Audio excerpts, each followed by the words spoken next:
Oi. Uma coisa, não sei se é bem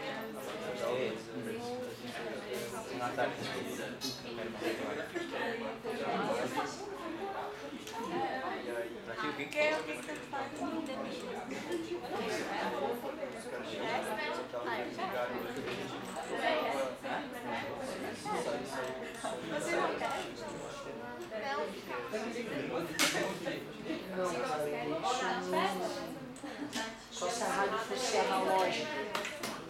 Só se a rádio, mesmo a rádio sendo analógica. Ah, mas aí eu não vou viajar. Não, mas é. Ô galerinha, olha só. É importante a gente entender que quando a gente transmite onda de rádio, e aí o aparelho de rádio recebe essa onda e transforma em som, houve um processamento para isso acontecer. Eu teria que ver se uma rádio muito antiga analógica, como é que como é que o sinal mecânico é transformado em sinal elétrico. O que acontece no disco, né? Se um disco de vinil, tu pegar uma agulha e um copinho plástico, botar ele para girar e botar a agulha em contato com o vinil, o copinho plástico vai começar a cantar o disco de vinil para ti. Isso é incrível. Tá? Então tu pega um disco de vinil, bota num lápis e pede pro teu amigo girar o disco de vinil, certo? Tu pega um copinho de café, pega uma agulha ou pega um alfinete, bota na bunda do copinho, certo? E aí tu pega esse copinho, o ideal é tu segurar ele até com alguma coisa bem levemente e encosta esse copinho com a agulha na ranhura do disco, enquanto teu amigo está girando o disco. A música vai sair. Como isso? Como é que se imprimia um disco de vinil? Tu pega tipo um disco de argila, com uma agulha encostada nele, um disco de argila, e um sisteminha mecânico ligado a uma membrana, tipo um balão esticado, porque quando eu falo, eu faço o ar vibrar. O ar vibrar.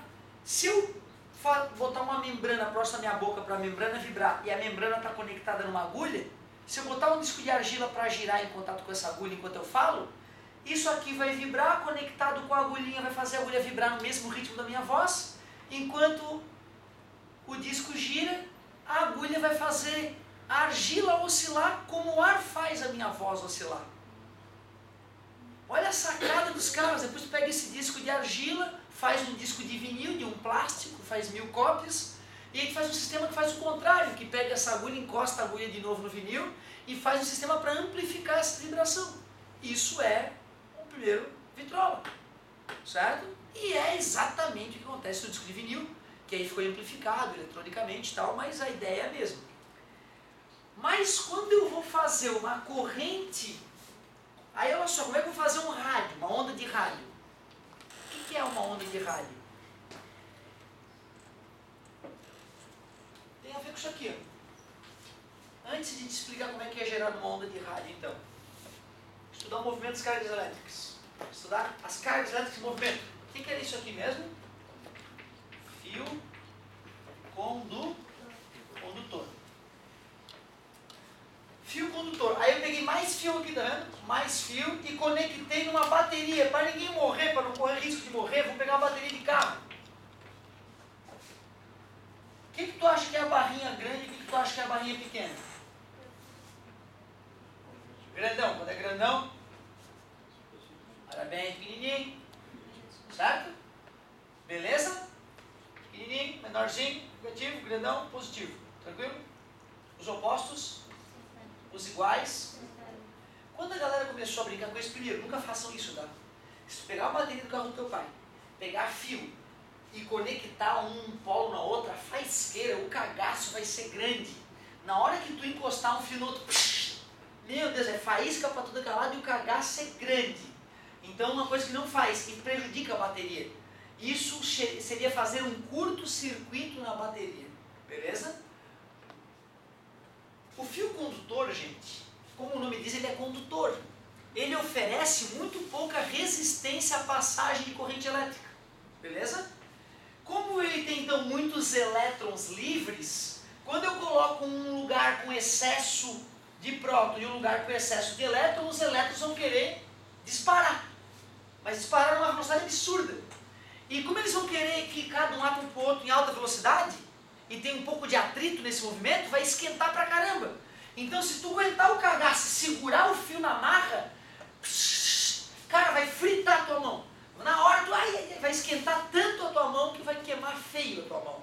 E se tu amarrar com alguma coisa mecânica ali, sai de perto, porque a bateria pode explodir. Vai derreter os fios, vai ficar incandescente e vão derreter em poucos segundos. Beleza? Por isso que se tu quiser fazer uma experiência segura, tu tem que pegar esses condutores e colocar, por exemplo, uma lâmpada. Aí tudo bem, aí uma lâmpada de 12 volts, né? Uma lâmpada de carro, tu liga ali, a lâmpada começa a brilhar e tudo fica tranquilo. Aí nada vai explodir, nada vai esquentar, ninguém vai se queimar. Talvez a lâmpada esquente bastante, né? Qual é a explicação para que quando eu coloco a lâmpada ali a coisa acontece mais tranquilamente? A lâmpada, ela é feita de metal condutor também, porém ela oferece uma resistência à passagem da corrente elétrica muito maior do que um condutor convencional. Ou seja, apesar dos elétrons quererem fluir pelo circuito, eles vão ser travados pela presença daquela lâmpada, que na verdade tem um nome técnico de resistor. E ao passar por ali e resistir à passagem dos elétrons, aquele filamento vai esquentar. Esquentar tanto que vai brilhar. Certo? É o mesmo que tinha acontecido antes no fio todo. Só que ela acabou concentrando a resistência elétrica aqui, então o aquecimento ficou só no filamento, a ponto de ela brilhar. Essa lâmpada, esse barulho do ar-condicionado, essa lâmpada, ela é uma lâmpada daquelas antigas que está proibida, lâmpada incandescente.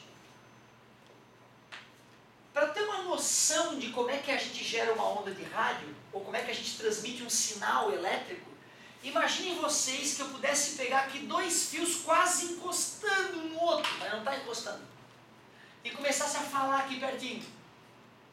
Tu concorda que se eu falasse com intensidade suficientemente boa, essa palhetinha vai começar a vibrar no ritmo em que a minha voz faz o ar vibrar, certo? E aí então isso aqui vai começar a piscar no ritmo, certo? Essa lâmpadazinha vai começar a piscar no ritmo em que eu falo, em que o ar vibra quando eu falo, tudo bem?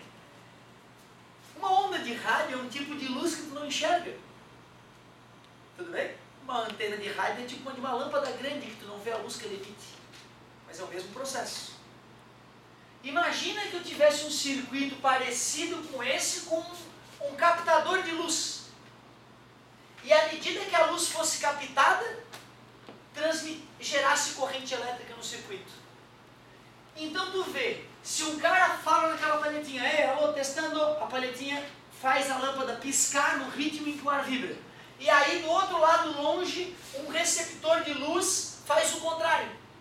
Certo? Faz o contrário. Isso seria um sistema analógico de transmissão de rádio, sistema digital totalmente diferente.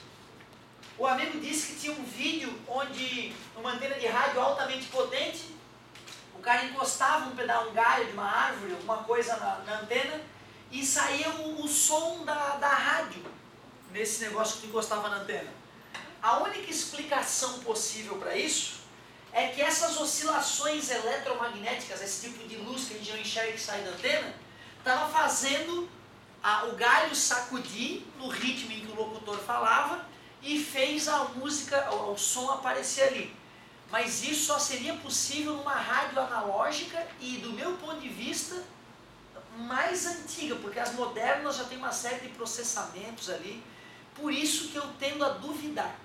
Então, eu tendo a duvidar. Eu já fui pego tantas vezes com coisas absurdas que eu acreditei e 2 dias depois foram negadas, que eu, por dúvida, eu não acredito. Meu filho vem, mas pai, eu vi um vídeo, meu filho, não acredito. Desculpa, meu amor, não acredito. Ele fica puto, eu falo, não acredito, querido Caio. Eu recomendo que tu não acredite para não passar por idiota como o papai passou décadas e décadas, como um idiota. Acreditando em alienígena, acreditando em poder da mente, acreditando em acupuntura, em homeopatia, em astrologia, em vaca com sabor de tomate, em todas essas idiotices que pessoas inteligentes às vezes usam para nos chamar de idiota, ou para ver a nossa capacidade de entender a realidade. O meu filho agora falou de um cara no Japão que desaparece e aparece. Eu falei, não acredito, filho, já viu mágica, filho? Não acredito. Certo?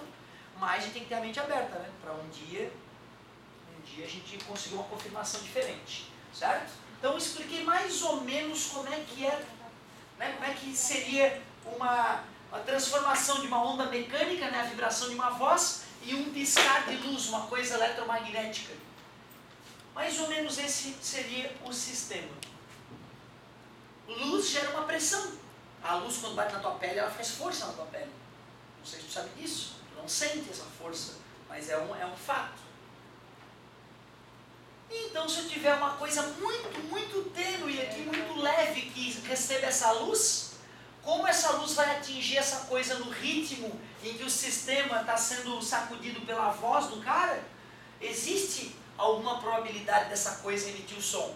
Mas só se o sistema fosse muito cru, assim como as rádios analógicas originais. Se tu colocar mais componentes eletrônicos ali, eu não sei se seria possível acontecer o que o amigo descreveu. Mas tu vê, eu estava mais desconfiado no começo, agora a minha explicação já mostra que existe uma possibilidade realmente do fenômeno ser real. Que bom! Quem é que está se mexendo nesse fio aí? Vamos dar curto, vamos destruir. Quem é que está se mexendo aqui mesmo? Elétrons, eu falei para vocês que os prótons estão isolados pela eletrosfera, né? Então por isso que o próton não vai se deslocar lá. Para onde que o elétron iria, gente? Para a direita ou para a esquerda? Os opostos se atraem, os iguais vai repelir e vai atrair. Parabéns. Os elétrons se mexeriam, nesse caso da esquerda. O problema é que o homem começou a brincar com corrente elétrica em 1700 e pouco, onde não se tinha ideia dos elétrons.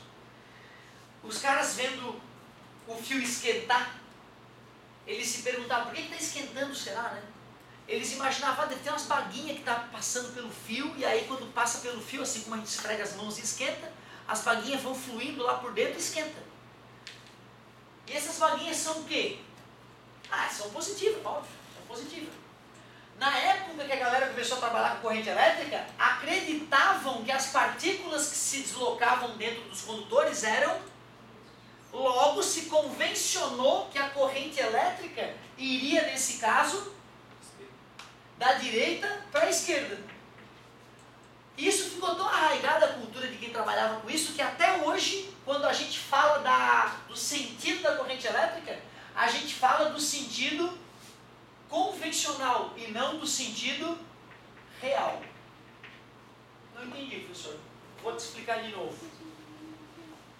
Aliás, eu não vou te explicar não, eu vou te fazer uma pergunta para ver se tu entendeu. Aí eu explico de novo. Qual é o sentido da corrente elétrica real e qual é o sentido da corrente elétrica virtual na situação A e na situação B?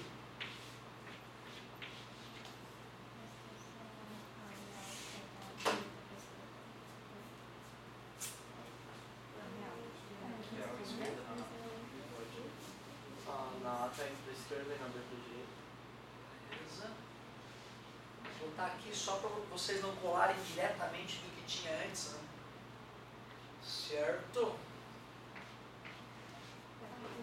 Primeiro, direita e esquerda antes valia só porque eu estava falando daquele fio que estava na parte superior. Esquerda e direita agora não significa mais nada. Então tu não pode responder esquerda ou direita, certo? Porque direita, aí eu falo direita aqui, aí tu vai dizer não, professor, direita embaixo, aí vai estar certo. Tá entendendo? Beleza? Aí tu pode me engrupir. Então tu vai falar horário ou anti-horário. Para essa aqui então. Anti-horário. Qual? A real. Para eu saber qual é o sentido real, eu jogo uma coisa negativa no fio e penso para onde é que ela vai. Os opostos se atraem, vai para lá. Então esse é o sentido real, que a gente representa por E de elétron. Muito bem. Eu largo uma baguinha positiva no fio, lembro que os opostos atraem ou que os iguais se repelem. Então eu sei que o sentido convencional, que a gente chama de I, por que I, professor? Por causa do nome da intensidade de corrente elétrica, que é a grandeza que já vai nascer agora. E nesse caso? Tu vê, eu não quero que por eliminação, é o contrário, ele não está aprendendo, né, cara? Tem que tentar fazer o raciocínio de largar a partícula ali e lembrar que os opostos largam o elétron ali, menos com menos repele, então vai para lá. Ah, então a corrente real é assim, os elétrons fluindo nesse sentido. Mas no aparelho eletrônico, quando tu for ver um circuito, não vai ter um E, vai ter um I. Então mesmo na Sony, com os caras mais ninja fazendo os melhores circuitos elétricos, está impresso no circuito o sentido errado. Certo? Eu pensei comigo, pô, que babaquice, por que não mudaram depois? Pois é, o ser humano tem dessas coisas, né? Parece que é para complicar às vezes, ou para diferenciar de quem está no grupo, de quem manja e dos excluídos de quem não sabe. Né? É mais ou menos como os advogados usando palavras difíceis e os juízes também, enquanto está em uma pessoa humilde sendo processada, né, por esses cabeças de bagre. Aí não, a pessoa não consegue se defender, porque ela nem sabe do que está sendo falado. Né? Enquanto poderiam falar tudo a mesma coisa, com um linguajar popular e inteligível, para que a pessoa pudesse pelo menos se manifestar e se defender ou entender o julgamento que está se passando. Então o ser humano, a cultura do ser humano, às vezes, parece mesmo que é para sacanear. Cuidado, hein? Sentido real e sentido convencional. Vou considerar assunto morto. Sentido real versus sentido convencional, que se convencionou da corrente elétrica. Meus queridos, já que estamos falando de corrente elétrica, na física não dá para só ficar filosofando, onde é que está indo? A gente tem que medir. Então eu trago a vocês uma coisa nova. Intensidade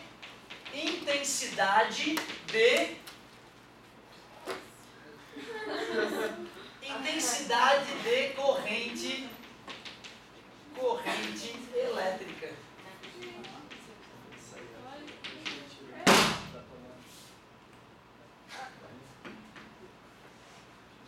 Já viu que esse aqui é o contrário, né?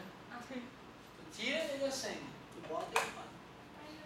Intensidade de corrente elétrica. É porque para defender a gente da falta de luz, né? Quando falta luz ele percebe que não está chegando carga, aí ele... Beleza? Intensidade de corrente elétrica. Adivinha a letra? Claro, né? Acabei de comentar contigo, né? Tu vê, ó. Hoje é intensidade de corrente elétrica. Conheci hoje, né? Amanhã eu chamo de quê? Corrente elétrica. E depois de amanhã? Muito bem. Então daqui a pouco é corrente. Corrente de ouro? Professor, não, meu querido. É corrente elétrica. Intensidade de corrente elétrica, o nome dela. Tudo bem? Como é que media a velocidade mesmo?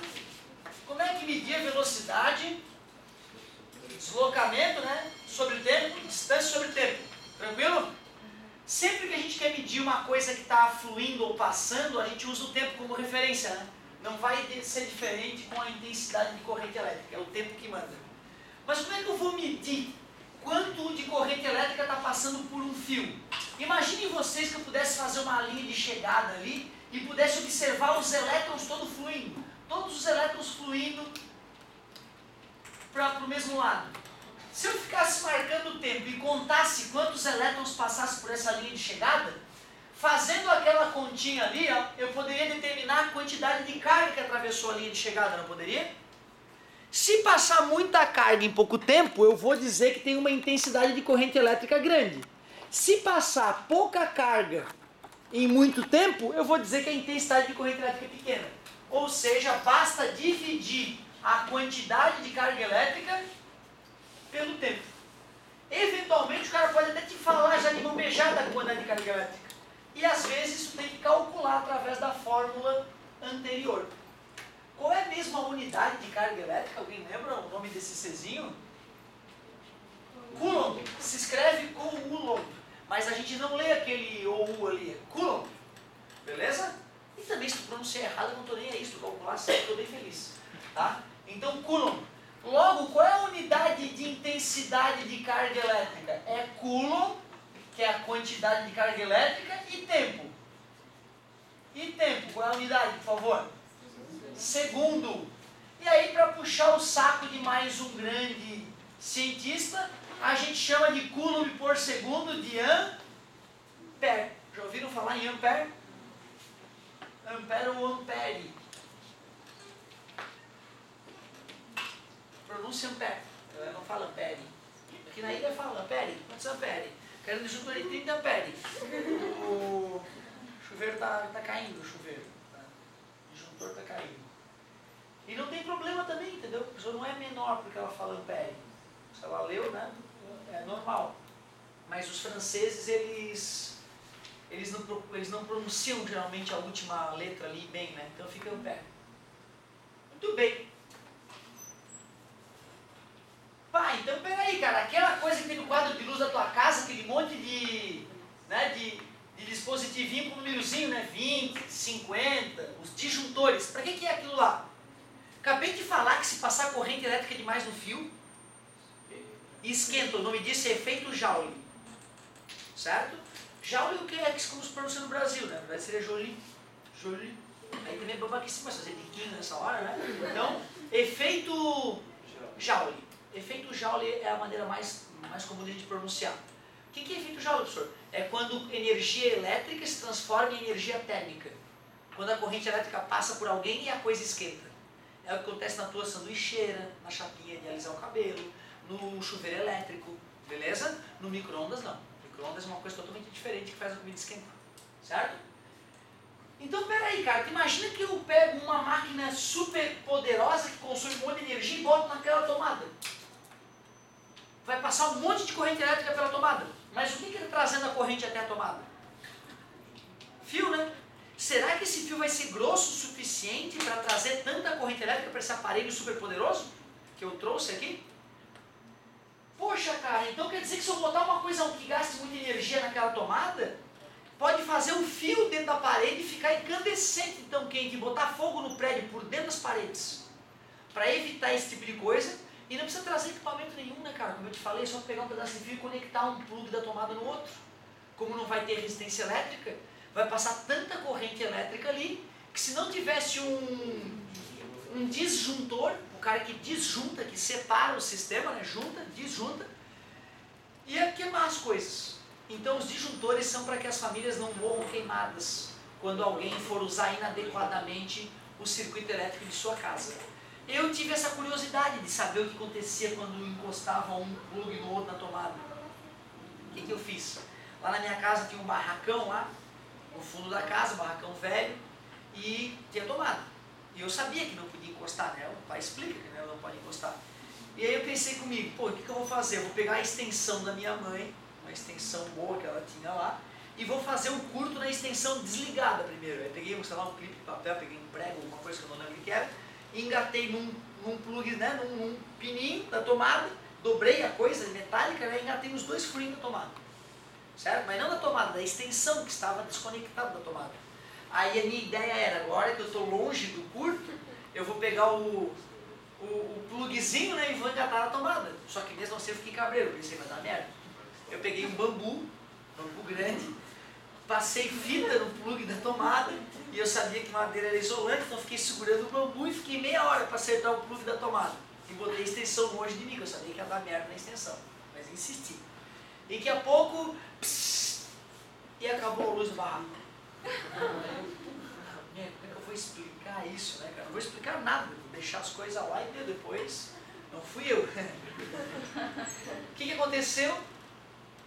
Como o eletricista instalou os disjuntores tudo certinho, como tem que fazer, na hora que eu dei um curto-circuito na tomada, passou tanta corrente elétrica pelo disjuntor que ele disjuntou, que ele separou o circuito.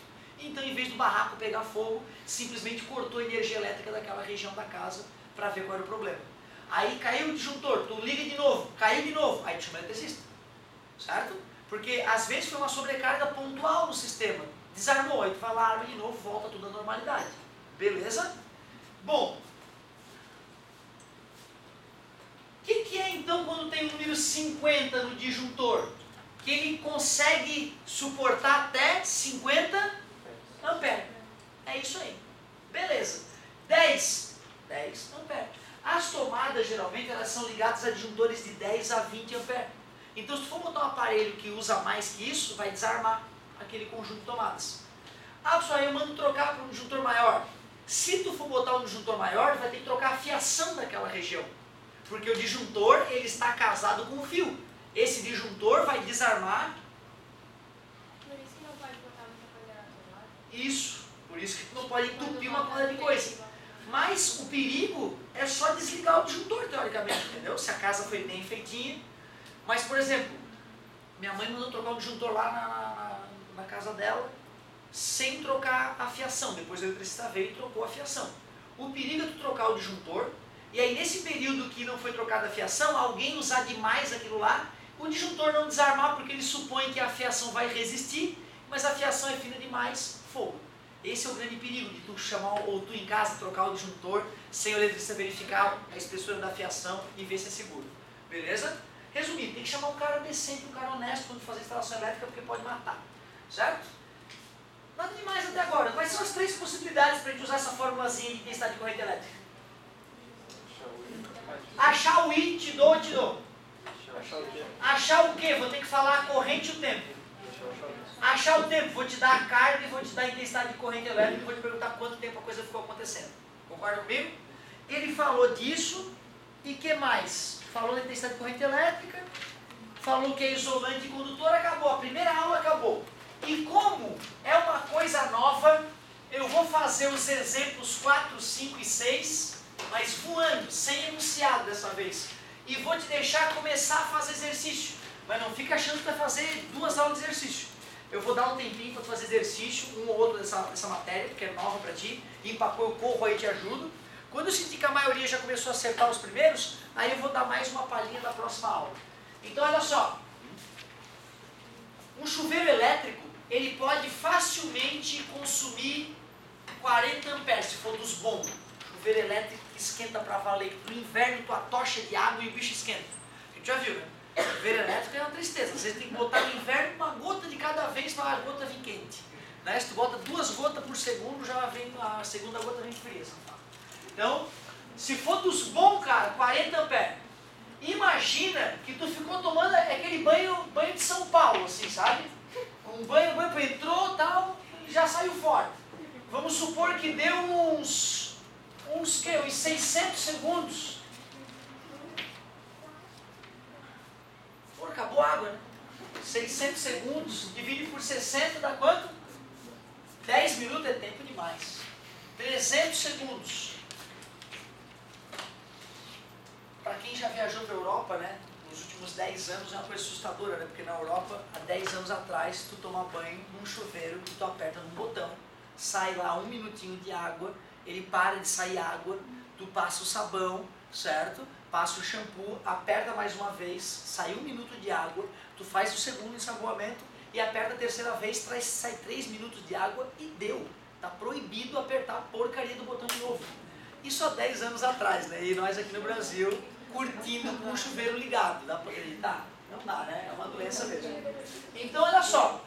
I é igual a Q sobre ΔT. Na Itália, se tu não tem a válvula instalada, é multa na hora, tá?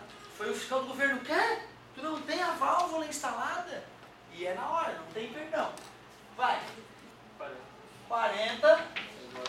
Q. 300. Está dividido, passou? Pronto, 40 vezes 300. A carga total elétrica que atravessou o chuveiro durante o banho, 3 vezes 4, 12. 12.000 coulomb.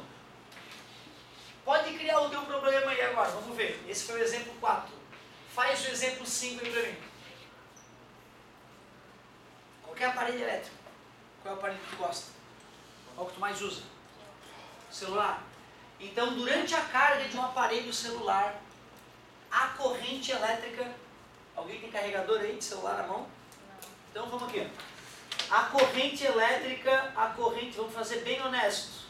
Deixa eu ver, 1.7 ampere. Durante a recarga da câmera, o professor percebe que o carregador joga 1,7 ampere para as baterias. Sabendo que a carga total recebida pelas baterias foi de... Bota um número bonito. Não, eu digo número bonito tem que ser um número amigo desse, ó, pra não ferrar a gente. O dobro de 17, 34, aí tipo assim, 340 coulomb. Calcule quanto tempo a bateria ficou carregando, tudo bem? Certo? Vai. Isso, I igual a Q sobre ΔT, 1.7 é o I, 340 a carga que a bateria adquiriu, ΔT está dividido, passou, está multiplicando, passou, beleza. Igual as casas elimina a vírgula, né? 3.400 por 17, 34 por 17 é 2, certo? Com mais 2 zeros, 200 segundos de carga. A última possibilidade é a mais óbvia, né? É quando o cara fala lá que ao acionar a ignição de um carro, a carga fornecida pela bateria foi de 1000 coulomb em um tempo de apenas 10 segundos. Não pegou. 20 segundos. I igual a Q sobre ΔT. I igual a 1000 coulombs dividido por 20 segundos, o que dá 50 coulomb por segundo, que a gente chama de ampere. Agora tá de bom tamanho, cara. Tu sabe, né? Se fosse uma matéria que já é revisão, eu ia colocar mais uma aula na sequência e depois se liberar para exercício. Como é coisa nova, eu vou pedir para que tu já risque uns exercícios. Faça a página 5 agora. Só a página 5. Seria o suficiente para a gente começar. No final dessa aula eu ainda vou falar um pouquinho da lei de Coulomb. Último comentário. Se eu faço o gráfico do que estava acontecendo, por exemplo, ali, ó, dá uma olhada.